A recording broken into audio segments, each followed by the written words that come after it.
Increasingly, through selective breeding, the differences between rulers and ruled will increase until they are almost different species. That's what mathematician Bertrand Russell said, capturing the predatory dominance behind the spirit of the eugenics movement. The vision was to transcend man. What nature does slowly, humans could do swiftly through genetics. Sir Francis Galton, first cousin of Charles Darwin, coined the term eugenics, and through the Royal Society in London brought it to prominence. Powerful and wealthy industrialists who'd concentrated huge monopolies at the height of the Industrial Revolution seized upon the elitist treatise, fueling an international movement for eugenics as a means of keeping the masses of humanity under their yoke. Human labor lost value under the rise of technology. Life had become cheap, as an emerging scientific dictatorship made man a mere cog in a vast machine. Eugenics became more than just a policy to guide reproduction wisely. It evolved into many branches of control under state power.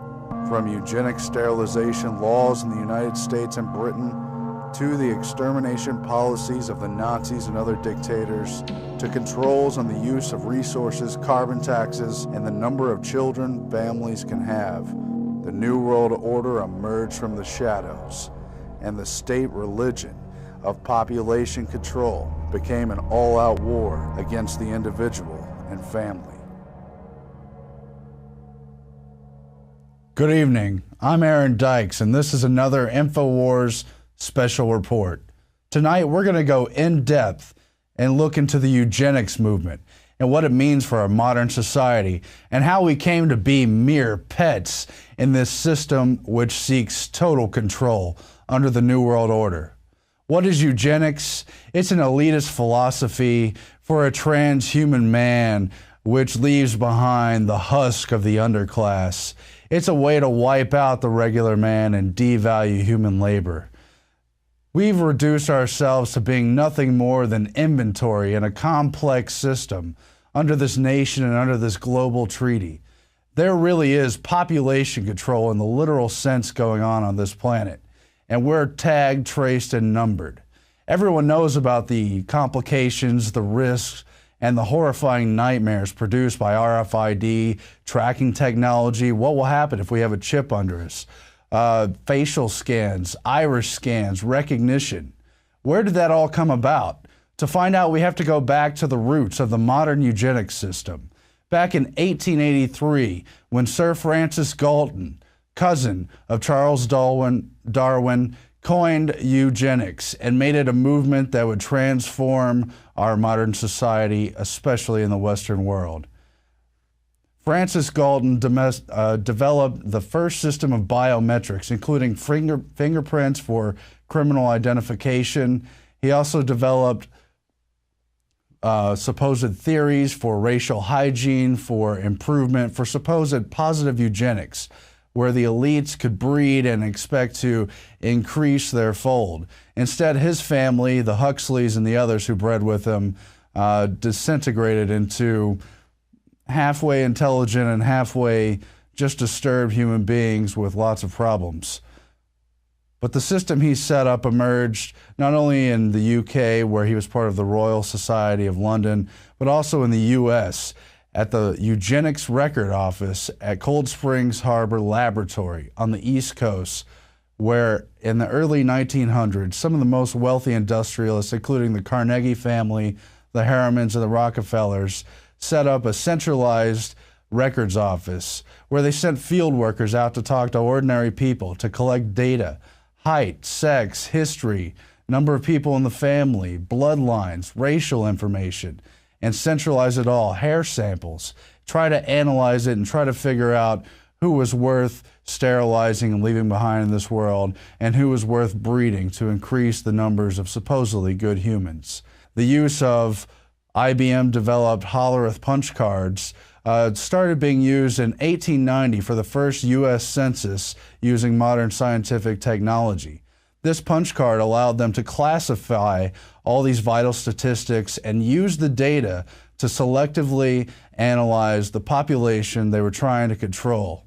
That technology was further used by the eugenicist clique at Cold Springs Harbor for what was known as the Jamaican race mixing study, where in 1927 they studied the supposed benefits, risks, and tendencies of race mixing between, generally speaking, Negro and white populations and the so-called mulatto populations, all in Jamaica. That technology soon transferred over to Nazi Germany. These eugenic sterilization laws were not unique to Nazi Germany, though. The United States had these laws in more than 27 U.S. states, I believe 33 all told, set up starting in the early 1920s, but they didn't end until the late 70s and even early 80s, all disgracefully targeting the autonomy of the family and the individual, challenging the right to reproduce, and trying to bring in this eugenics world society.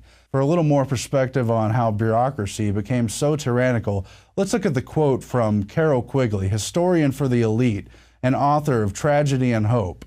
He said that the modern man, the 20th century supposedly democratic man, will, in general, have his freedom and choice controlled within very narrow alternatives by the fact that he will be numbered from birth and followed as a number through his educational training, through his required military and other public service, through his tax contributions, through his health and medical requirements, and his final retirement and death benefits. Carroll Quigley warned us, or was simply observing, that we are a number from birth to death under this eugenics New World Order system, which is a centralized control system using the modern industrial technology.